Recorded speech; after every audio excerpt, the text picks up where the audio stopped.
आज की वीडियो में हम देखेंगे कुछ अलग अलग हेयर ट्रांसप्लांट जर्नीज जहां हर पेशेंट की प्रोग्रेस और एक्सपीरियंस अपनी एक अलग कहानी बताता है। सबसे पहले देखते हैं यश चौधरी को, जो अपनी हेयर ट्रांसप्लांट जर्नी और ओवरऑल एक्सपीरियंस शेयर कर रहे हैं। क्या आपको भी कम उम्र में अर्ली स्टेज ऑफ बॉल्डनेस का सामना करना पड़ रहा है और अब आप नहीं चाहते हैं कि फ्यूचर में आपका हेयर लॉस हो? तो इस वीडियो के एंड तक बने रहे, क्योंकि एंड में हम शेयर करेंगे कि कैसे आप अपने हेयर लॉस को बॉल्डनेस में बदलने से रोक सकते हैं। ये हैं यश, जिन्हें ग्रेड 2 स्टेज की बॉल्डनेस थी। इस अर्ली स्टेज ऑफ बॉल्डनेस ने इनके कंप्लीट फेशियल फ्रेम को अफेक्ट किया था। हेयर लाइन अपनी नेचुरल पोजीशन से पीछे की तरफ शिफ्ट हो चुकी थी और साथ ही टेम्पल्स भी रिसीड हो चुके थे। जितना हेयर लाइन और टेम्पोरल एंगल्स रिसीड हुए थे, उतना फ्रंटल एरिया भी अफेक्ट हुआ था, लेकिन बाकी स्कैल्प पर अच्छी और हेल्थी हेयर ग्रोथ विजिबल थी, जहां किसी भी ट्रीटमेंट की रिक्वायरमेंट नहीं थी। पेशेंट के डोनर एरिया में भी डेंस और हेल्थी हेयर फॉलिकल्स प्रेजेंट हैं, जो हेयर ट्रांसप्लांट में फाउंडेशन का रोल प्ले करते हैं। अब यश के हेयर ट्रांसप्लांट को 3 महीने पूरे हो चुके हैं और इनके प्रोसीजर में कुल 2200 ग्राफ्ट्स इम्प्लांट हुए थे। चलिए अब यश से जानते हैं उनके 3 महीने का अनुभव और यह कि क्या कारण था जो उन्होंने पहले चरण में हेयर ट्रांसप्लांट करवाने का निर्णय लिया और उन्होंने इसके लिए QHT को ही क्यों चुना।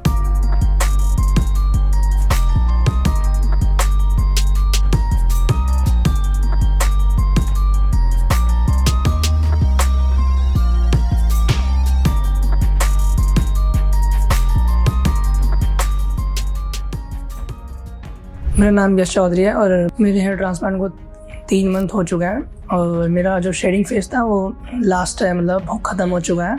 तो मेरा फ्रंटल एरिया जहाँ पर मेरा ट्रांसप्लांट एरिया था, ये अभी मेरी थोड़ी थोड़ी शेडिंग रह रही है। बाकी इसके बाद जो ये ख़त्म हो जाएगी, इसके बाद मेरा ग्रोथ स्टार्ट हो जाएगी। आज मेरी 3rd PRP है। तो पिछले जितने PRP थे उससे पहले मेरे जब हेयर की थिकनेस थी, मतलब बहुत पतले थे, अब बहुत थिकनेस आ चुकी है पहले से। अब कंपैरेटिवली मतलब बहुत थिकनेस है पहले से। अब 3rd PRP, अब आगे 2 PRP और हैं, उसके बाद देखते हैं फिर रिजल्ट।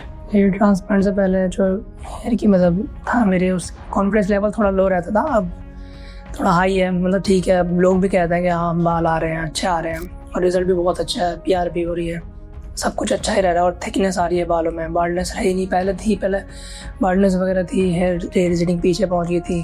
अब ठीक है, अब रिजल्ट बहुत अच्छा मिल रहा है, ग्रोथ भी अच्छी हो रही है, अच्छा लग रहा है बाल को। खुद को देख के अच्छा लग रहा है, लोग भी बोल रहे हैं कि अच्छा है, बाल अच्छे आ रहे हैं। जिस तरह से प्रोग्रेस चल रही है बालों की, थिकनेस आ रही है, PRP के बाद लगता है हाँ अच्छा ही रिजल्ट आएगा, जैसा मैं चाहता हूँ वैसा ही रिजल्ट आएगा। बाकी अब और PRP के बाद ही देखते हैं जो भी जितना भी रिजल्ट आएगा। बालों की केयर, मतलब पहले मैं जो नहीं करता था, अब जो मैं कर रहा हूँ, जैसे ऑल्टरनेटिव डेज से मतलब मेरे जो शैम्पू है वो कर रहा हूँ मैं अपना, ठीक है, जो यहाँ से QHT क्लिनिक से मैंने लिया था। बाकी दिन में एक बार सीरम लगाया, फिर रात में सोने से पहले सीरम वगैरह लगाया, उसके बाद डेली बाल धुलना। बाकी ऑल्टरनेटिव डे से तो वही शैम्पू चल रहा है मेरा। यही मेरे चेंजेस हुए हैं पहले से। पहले जो नहीं करता था, अब जो कर रहा हूँ मैं। ये मेरे 2200 ग्राफ्स लगे हैं। बाकी पहले की पिक्चर्स भी आप देख सकते हो मेरी, और 2 या 3 मंथ पहले की मेरे सारी पिक्चर्स हैं। और अब जो देख रहे हो इतनी ग्रोथ आपको दिख रही होगी, आगे भी और पिक्चर्स वगैरह होंगी मेरी, PRPs होंगी, तो उसमें आप देख सकते हैं मेरा रिजल्ट कितना है, कितनी ग्रोथ हुई है, कितनी नहीं हुई है। लोगों के मन में मिथ्स रहते हैं कि हेयर ट्रांसप्लांट में पेन होता है और उसके बाद भी पेन रहता है, सर्जरीज ऐसे होती हैं, इधर होता है ऐसे। तो मुझे तो कोई डाउट नहीं है, क्योंकि मुझे कोई पेन ना फील हुआ और अभी हेड ट्रांसप्लांट के देर भी नहीं हुआ, उसके बाद भी नहीं हुआ, क्योंकि QHT की टेक्निक ही ऐसी है, मतलब अच्छी टेक्निक है, बहुत अच्छी टेक्निक है। तो मुझे ऐसा कुछ पेन फील नहीं हुआ और अभी भी कोई पेन फील नहीं होता। तो अगर आपको कोई डाउट है कि आपको पेन होगा, ये होगा, तो आप एक बार कंसल्ट कर सकते हैं, अपने डाउट्स क्लियर कर सकते हैं। QHT क्लिनिक आने यहाँ पे आके कर सकते हैं या फिर कॉल्स पे कर सकते हैं, आप कंसल्ट कर सकते हैं। ये अब तक का मेरा 3 मंथ्स का रिजल्ट है। तो अब आगे आप रिजल्ट देखना मेरा, जब मेरी अगली नेक्स्ट PRP में, तो मैं तब मिलता हूँ आपको, ठीक है। Thank you. अगर आप अपने हेयर लॉस को बॉल्डनेस में बदलने से रोकना चाहते हैं, तो सबसे जरूरी है कि जैसे ही आपको पहली बार हेयर फॉल नोटिस हो, उसी वक्त से ट्रीटमेंट स्टार्ट कर दें। Early intervention is the key. Hair loss को प्रिवेंट करने के लिए आप कुछ एसेंशियल मल्टीविटामिन्स लेना स्टार्ट कर सकते हैं, जैसे biotin, vitamin B12, vitamin D और विटामिन E जो हेयर रूट्स को न्यूरिश करके हेयर ग्रोथ को प्रमोट करते हैं। अगर आपको ज्यादा हेयर फॉल हो रहा है तो आप PRP, प्लेटलेट रिच प्लाज्मा या GFC, ग्रोथ फैक्टर कॉन्सेंट्रेट जैसी एडवांस थेरेपीज कंसिडर कर सकते हैं। यह scientifically proven therapies hair fall को रिड्यूस करती हैं और न्यू हेयर ग्रोथ को प्रमोट करती हैं। चलिए अब जानते हैं पेशेंट की नेक्स्ट प्रोग्रेस के बारे में। 5 महीने के बाद पेशेंट ने अपने अगले PRP सेशन के लिए दोबारा क्लिनिक विजिट किया था। इस टाइम पर हमारे एक्सपर्ट्स ने ऑब्जर्व किया कि शेडिंग फेज ओवर हो चुका है, हेयर लाइन और टेम्पल्स ने शेप लेना स्टार्ट कर दिया है। फ्रंटल एरिया में भी वॉल्यूमिनस ग्रोथ विजिबल है। कंप्लीट स्कैल्प पर डेंस हेयर ग्रोथ विजिबल है। ट्रांसप्लांटेड और नेटिव हेयर भी सीमलेसली मर्ज हो चुके हैं। इन 5 महीनों में पेशेंट का लुक एलिवेट हुआ है और 8 महीने के बाद जब अंतिम परिणाम मिलेंगे तब वो अपने अनुसार हेयर स्टाइल ऑप्शंस एक्सप्लोर कर सकते हैं और अपनी प्रतिभा को बढ़ा सकते हैं।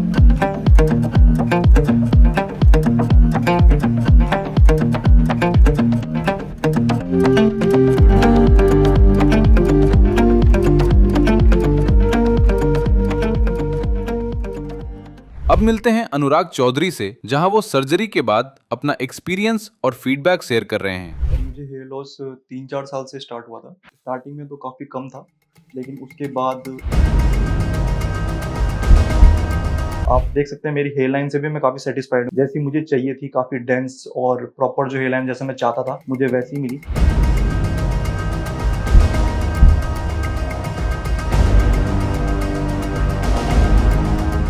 हेलो, मेरा नाम अनुराग चौधरी है और मैं 26 साल का हूँ और आज मैं QST हरिद्वार में आया हूँ अपना हेयर ट्रांसप्लांट करवाने। मुझे हेयर लॉस 3-4 साल से स्टार्ट हुआ था और स्टार्टिंग में तो काफ़ी कम था, लेकिन उसके बाद 1-2 साल से मुझे नोटिसेबल दिखने लग गया। जैसे कि जब मानसून होता था उस टाइम पे काफ़ी मुझे बाल अपने झड़ते हुए दिख रहे थे और थोड़ा यही था कि कॉन्फिडेंस थोड़ा कम आ रहा था कम बालों में।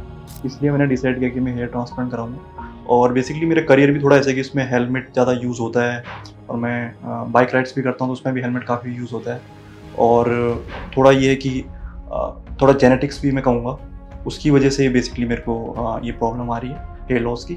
जैसे बेसिकली हेयर लाइन जब आपकी रिसीड हो जाती है तो आप देखते हो कि कॉन्फिडेंस आपका काफ़ी कम हो जाता है। डेली लाइफ में भी आपको लगता है कि थोड़ा हेयर लाइन अच्छी होती या पहले जैसी होती, वो कॉन्फिडेंस आ जाए तो वो ज़्यादा बढ़िया लगता है। और कहीं सोशल गैदरिंग भी है या आप कहीं भी जा रहे हो तो उसमें भी आपको वो हेयर स्टाइल नहीं मिल पाता जो आप पहले रखते थे। तो वो मेरे हिसाब से काफ़ी मेन चीज़ है, जो आप चाहते हो हेयर स्टाइल वो आपको नहीं मिल पाता है और उसकी वजह से कॉन्फिडेंस काफ़ी आप लैक करते हो। पहले जैसे रहता था कि पहले ऑफकोर्स अगर ज़्यादा अच्छी हेयर लाइन है तो आप अपने हिसाब से हेयर स्टाइल सेट कर सकते हो। आप जब मिरर में देखते हो तो ऑफकोर्स अच्छा लगता है। अभी ये हो गया है कि अगर आप मिरर में देख रहे हो तो कॉन्फिडेंस आप काफ़ी लैक करते हो। और सबसे बड़ी बात होती है कि आपको हेयर को अपना छुपाना पड़ता है। जो आपका फोरहेड पीछे जो फोरहेड बड़ा है उसको आपको छुपाना पड़ता है। तो वो चीज़ लगती है कि आप अपने हिसाब से हेयर स्टाइल नहीं बना पाते हो। जब आप दोस्तों के साथ होते हो तो आप बेसिकली क्या करते हो, अपनी हेयर स्टाइल जो होती है उसको मैनेज करते हो, उसको छुपाने की कोशिश करते हो। तो वो कहीं ना कहीं नोटिसेबल हो जाती है फ्रेंड्स में भी कि ये अब तो ऐसी हेयर स्टाइल क्यों रख रहा है, पहली जैसी क्यों नहीं रख रहा है। तो वही एक रीज़न है। हेयर ट्रांसप्लांट का मैं काफ़ी पहले से सोच रहा था, तो मैंने स्टार्टिंग में यूट्यूब पे ही बेसिकली सर्च किया कि मैं कहाँ से ट्रांसप्लांट करा सकता हूँ। तो उसमें मुझे जो मेरे नियर बाई प्लेस दिखी वो QST हरिद्वार मुझे दिखी। और जब मैंने उनका कंटेंट देखा जो यूट्यूब पे अपलोड है तो मैंने उसमें देखा काफ़ी अच्छे रिजल्ट आए हुए हैं और काफ़ी हाइजीनिक है और काफ़ी सेफली वो प्रोसीजर करते हैं। तो मुझे लगा कि यार यहाँ से मैं हेयर ट्रांसप्लांट करा सकता हूँ और इसलिए मैंने डिसाइड किया कि मैं QST हरिद्वार से ही ट्रांसप्लांट कराऊंगा।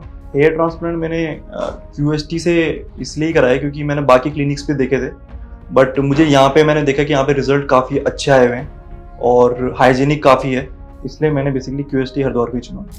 तो मैं मर्चेंडी में भी हूँ। घर पे भी मेरी बात हुई थी रिगार्डिंग हेयर ट्रांसप्लांट की, मैं हेयर ट्रांसप्लांट के लिए जा रहा हूँ। तो घर वाले बेसिकली ये था कि सपोर्टिव तो थे, बट उनको भी थोड़ा सा एक नर्वसनेस होती है, थोड़ा एक डर रहता है कि क्या होगा क्या नहीं होगा, क्योंकि उनको ज़्यादा आइडिया नहीं होता इस ट्रांसप्लांट के बारे में।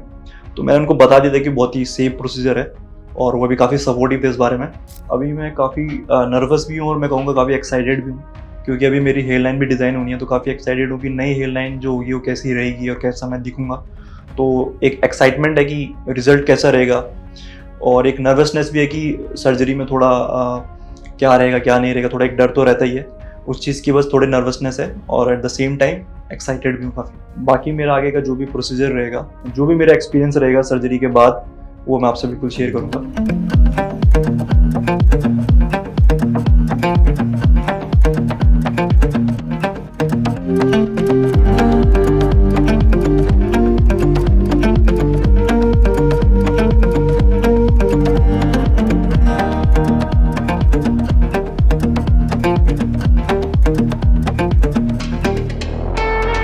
आज जो मेरी सर्जरी हुई उससे पहले मैं काफ़ी नर्वस था, लेकिन ओवरऑल जो मेरा एक्सपीरियंस था वो काफ़ी अच्छा रहा। और ओटी में भी जितने भी डॉक्टर्स थे वो काफ़ी सपोर्टिव थे। तो स्टार्टिंग में मैं काफ़ी नर्वस था, लेकिन टाइम टू टाइम वो मेरे को काफ़ी सपोर्ट दे रहे थे और काफ़ी मेरे को कंफर्टेबल स्टेज में वो पुट कर रहे थे। तो ओवरऑल जो एक्सपीरियंस था वो काफ़ी अच्छा था। और बाकी बीच में मुझे सर्जरी के टाइम पे जो भी फ्रीक्वेंट ब्रेक चाहिए थे खाने के लिए या फिर वॉशरूम के लिए, वो दिए जा रहे थे। और जो भी स्टाफ थे वो सब काफ़ी कोऑपरेटिव थे और काफ़ी हाइजेनिक मुझे लगी पूरी सर्जरी।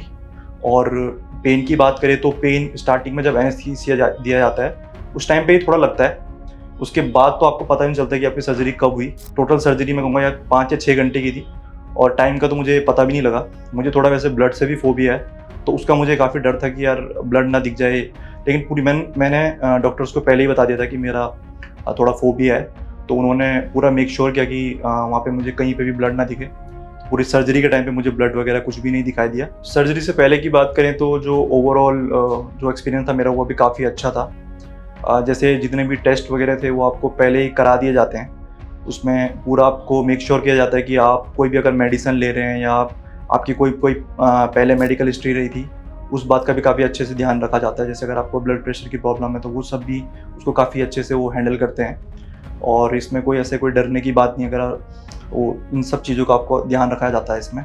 और बात करें इसमें कॉस्ट की, तो मेरे को काफ़ी अच्छा लगा, कॉस्ट इफेक्टिव लगा मुझे तो, क्योंकि इसमें हर चीज़ का ध्यान रखा गया था। हाइजीन तो बहुत ही अच्छी थी और जो पूरा प्रोसीजर था मेरे हिसाब से पूरा सेफ तरीके से हो रहा था। तो आज मॉर्निंग में मैं 8:30 आ गया था और जो सर्जरी मेरी स्टार्ट हुई वो पूरा प्रोसीजर 9 बजे से स्टार्ट हुआ और अराउंड 3 o'clock वो सब कुछ ख़त्म हो गया था।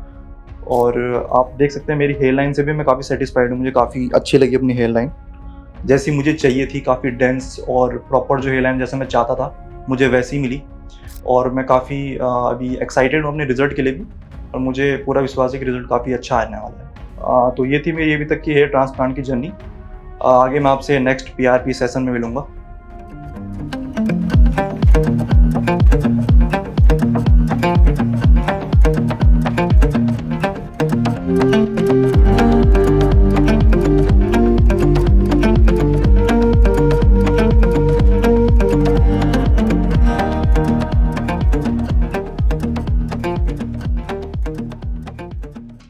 और आखिर में देखते हैं हमारे अगले पेशेंट को, जिनकी जर्नी में हर स्टेज के साथ आने वाली प्रोग्रेस और डेवलपमेंट को डिटेल में देखा जा सकता है। सुबह आईने में वही सवाल, क्या मेरे हेयर ट्रांसप्लांट को अब देर हो चुकी है? क्या इस advance stage diffuse pattern baldness में मुझे रिजल्ट मिल भी पाएंगे या नहीं? अगर आपके मन में भी यही सवाल हैं, तो इस वीडियो को आखिरी सेकंड तक जरूर देखिए, क्योंकि आज के हमारे पेशेंट अपनी यंग एज में भी एक बेहद चैलेंजिंग बाल्डनेस स्टेज से गुजर रहे थे, लेकिन हमारे एक्सपर्ट्स ने उन्हें सिर्फ 14 महीनों में नेचुरल रिजल्ट्स अचीव करवाए। लेकिन सबसे पहले समझते हैं कि डिफ्यूज पैटर्न बाल्डनेस क्या होती है। डिफ्यूज पैटर्न बाल्डनेस में स्कैल्प पर थिनिंग शुरू हो जाती है, जिससे पेशेंट अपनी उम्र से कहीं ज्यादा एज्ड दिखने लगता है। इस स्टेज पर नेचुरल रिजल्ट अचीव करना चैलेंजिंग होता है, क्योंकि नेटिव हेयर्स के साथ ट्रांसप्लांटेड हेयर्स को परफेक्टली ब्लेंड करने के लिए सही टेक्निक और एक्सपीरियंस्ड सर्जन्स की गाइडेंस बेहद जरूरी होती है। ऐसे केसेस में सर्जरी के लिए बहुत केयरफुल प्लानिंग करनी पड़ती है। ग्राफ्ट्स की रिक्वायरमेंट भी अक्सर 5000 से ज्यादा होती है, और कभी कभी अगर डोनर एरिया उतना स्ट्रॉन्ग न हो तो डेंसिटी में थोड़ा कॉम्प्रोमाइज भी करना पड़ सकता है। लेकिन आज के हमारे पेशेंट की सर्जरी भले ही हमारे सर्जन्स के लिए चैलेंजिंग रही हो, लेकिन रिजल्ट इतना शानदार है कि ये ट्रांसफॉर्मेशन हर पेशेंट अचीव करना चाहता है। अगर आप भी हेयर लाइन लॉस या थिनिंग को लेकर कंफ्यूज्ड हैं, तो कमेंट्स में अपना क्वेश्चन पूछिए या हमारे एक्सपर्ट्स से गाइडेंस लीजिए। यह हमारे पेशेंट की बिफोर कंडीशन, जिसमें ये डिफ्यूज ग्रेड 6 बॉल्डनेस के चैलेंजेस का सामना कर रहे थे। बॉल्डनेस की वजह से उनकी हेयर लाइन कंप्लीटली रिसीड हो गई थी, साथ ही फ्रंटल, मिड स्कैल्प और क्राउन एरियाज भी पूरी तरह से डिफ्यूज पैटर्न में डैमेज हो चुके थे। पेशेंट का डोनर एरिया ठीक था, जिसने हेयर ट्रांसप्लांट प्रोसेस में अपना रोल प्ले किया।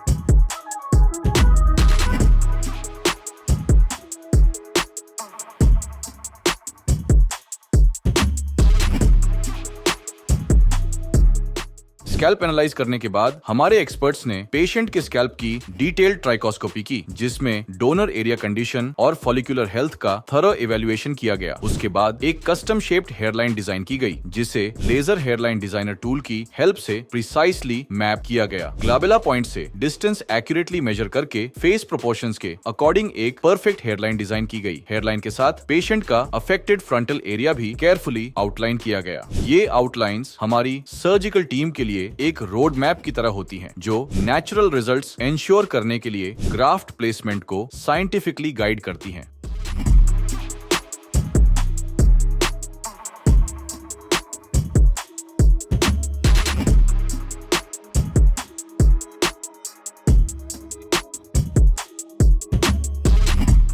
प्रोसीजर के दौरान हमारे एक्सपर्ट्स ने हेयरलाइन जोन में सिंगल और थिन हेयर फॉलिकल्स इम्प्लांट किए, ताकि एक नेचुरल और सॉफ्ट लुक क्रिएट हो पाए और हेयरलाइन परफेक्टली उनके फेशियल फीचर्स के साथ मैच करे। फेयर फ्रंटल एरिया और मिड स्कैल्प में जहां ज्यादा वॉल्यूम और डेंसिटी की जरूरत थी, वहां स्ट्रेटेजिकली डबल और ट्रिपल हेयर फॉलिकल्स इम्प्लांट किए गए। साथ ही अफेक्टेड क्राउन एरिया में स्वर्ल शेप देने के लिए फॉलिकल्स को वेरिंग एंगल्स में इम्प्लांट किया गया, ताकि ग्रोथ एकदम नेचुरल लगे। इससे न सिर्फ फुलनेस रिस्टोर हुई, बल्कि एक नेचुरल ट्रांजिशन भी इंश्योर हो जाए। इस केस में टोटल 5700 ग्राफ्ट्स इम्प्लांट किए गए, जो कि पेशेंट के सेफ डोनर जोन से केयरफुली एक्सट्रैक्ट किए गए थे, जिससे रिजल्ट्स लॉन्ग लास्टिंग और नेचुरली बने रहे।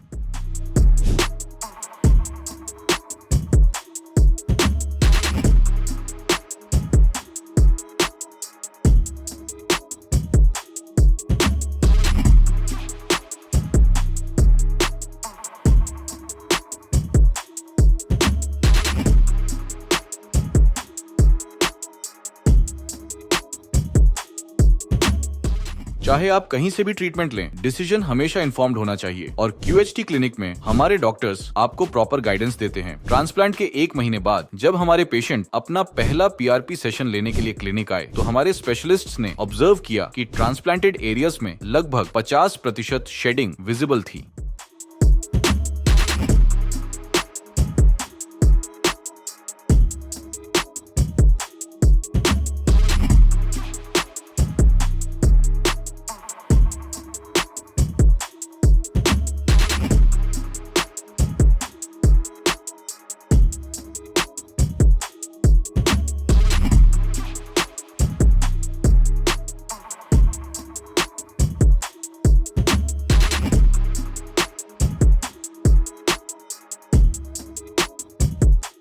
ये हमारे पेशेंट की 3 महीने की प्रोग्रेस है, जो कि आप इन पिक्चर्स में क्लियरली देख सकते हैं।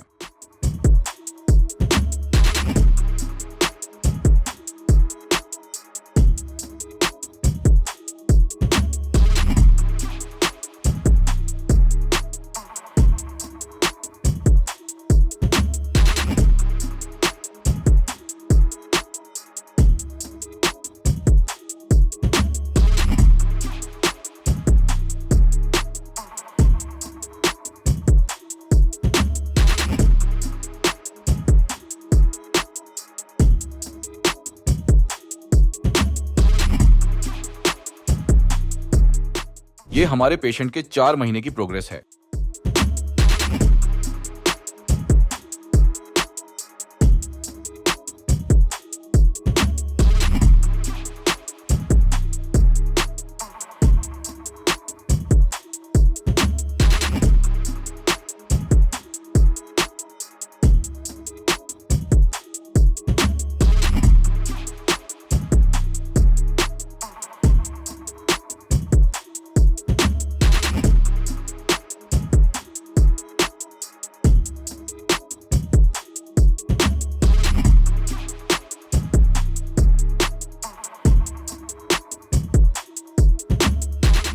ट्रांसप्लांट के 6 महीने बाद पेशेंट की स्कैल्प पर हेयरलाइन की ग्रोथ साफ तौर पर नजर आने लगी है। ट्रांसप्लांटेड हेयर्स अब नेटिव हेयर्स के साथ ब्यूटीफुली मर्ज हो रहे हैं। फ्रंटल एरिया में भी वॉल्यूमिनस ग्रोथ साफ दिखाई दे रही है, जिससे पूरा लुक और ज्यादा नेचुरल लगने लगा है। क्राउन एरिया में भी परफेक्ट स्वर्ल शेप आ चुका है, जहां पर हेल्थी ग्रोथ क्लियरली विजिबल है, जिससे ओवरऑल स्कैल्प का लुक बेहद नेचुरल और बैलेंस्ड दिखाई दे रहा है। सबसे अच्छी बात, डोनर एरिया बिल्कुल अनडिटेक्टेबल है। किसी भी तरह की स्कारिंग का कोई निशान नहीं दिखता। यह सब हमारे एक्सपर्ट्स की परफेक्ट एक्सट्रैक्शन टेक्निक की वजह से पॉसिबल हुआ है, जो हर ग्राफ्ट को इतनी फिनेस से निकालते हैं कि डोनर एंड बियर्ड एरिया का नेचुरल अपीयरेंस पूरी तरह मेंटेन रहता है।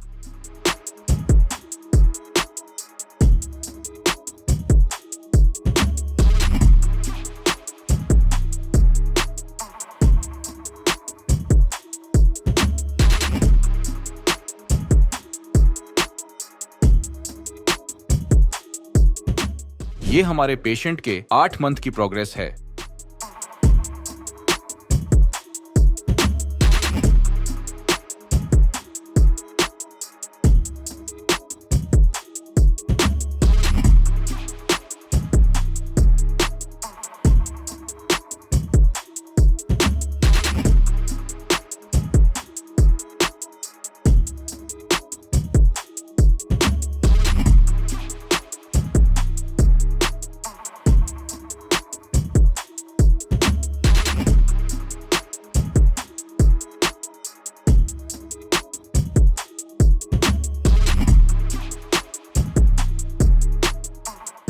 ये हमारे पेशेंट के 9 महीने की प्रोग्रेस है।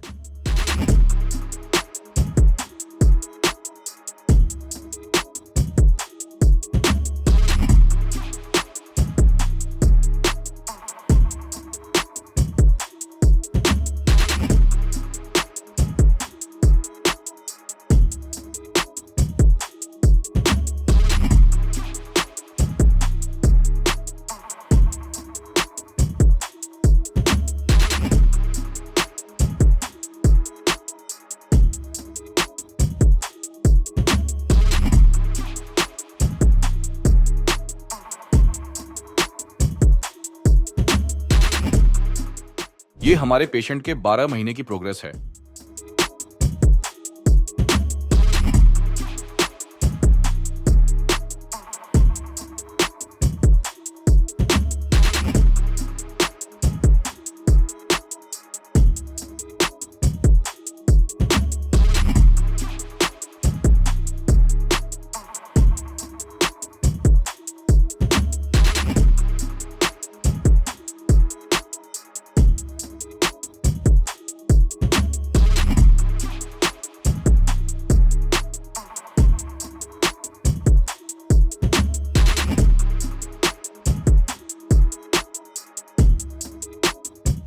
अगर आप भी अपने हेयर लॉस या गंजेपन से परेशान हैं, तो हमारे डॉक्टर्स से कंसल्ट करें। वह आपको गाइड करेंगे, जिससे आप एक इन्फॉर्म्ड डिसीजन ले पाएंगे। हम ये नहीं कह रहे हैं कि आपको यहीं से ट्रीटमेंट करवाना है। आप सिर्फ गाइडेंस के लिए भी हमारे डॉक्टर से कंसल्ट कर सकते हैं। 14 महीने बाद पेशेंट की स्कैल्प पर अब कंप्लीट और परफेक्ट ग्रोथ आ चुकी थी। हेयर लाइन अब परफेक्टली फ्रेम हो चुकी है, जो चेहरे के ओवरऑल फीचर्स को शार्प और बैलेंस्ड बना रही है। फ्रंटल और मिड स्कैल्प में वॉल्यूमिनस डेंसिटी क्लियरली विजिबल है और क्राउन एरिया ने भी अपनी नेचुरल स्वर्ल शेप ले ली है, बिल्कुल वैसे ही जैसे एक नेचुरली फुल स्कैल्प में दिखता है। सबसे ज्यादा सेटिस्फैक्शन की बात, डोनर एरिया परफेक्टली हील हो चुके हैं बिना किसी भी एक्सट्रैक्शन साइन के। यह रिजल्ट हमारे एडवांस टेक्निक्स और मेटिकुलस प्लानिंग का प्रूफ है। और जो बाल पेशेंट अपनी यंग एज में मिस कर रहे थे, अब वही बाल उन्हें वापस मिल गए हैं। अब वो न सिर्फ पहले से बेहतर दिखते हैं, बल्कि पहले से ज्यादा कॉन्फिडेंट भी महसूस करते हैं। It's not just about hair, it's about getting your confidence back.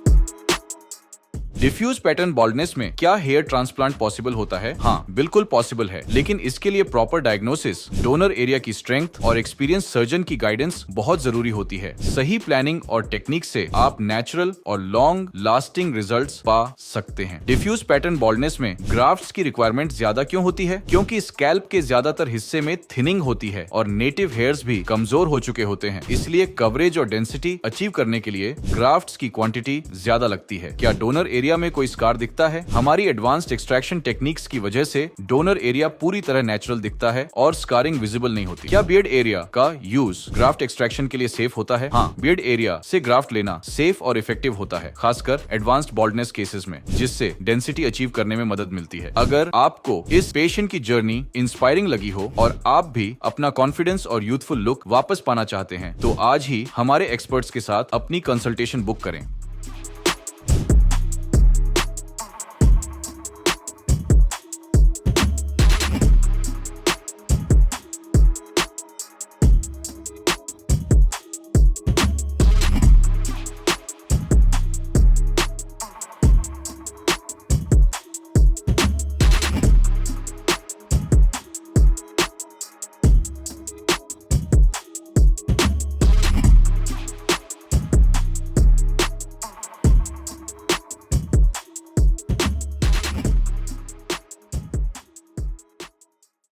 Hello friends, अगर आपने अभी तक हमारे चैनल को सब्सक्राइब नहीं किया है तो प्लीज इस वीडियो को लाइक कीजिए, शेयर कीजिए और हमारे चैनल को सब्सक्राइब कीजिए। और ध्यान रहे बेल आइकन दबाना ना भूलें, जिससे हमारे हर वीडियो का अपडेट आपको समय समय पर मिलता रहेगा।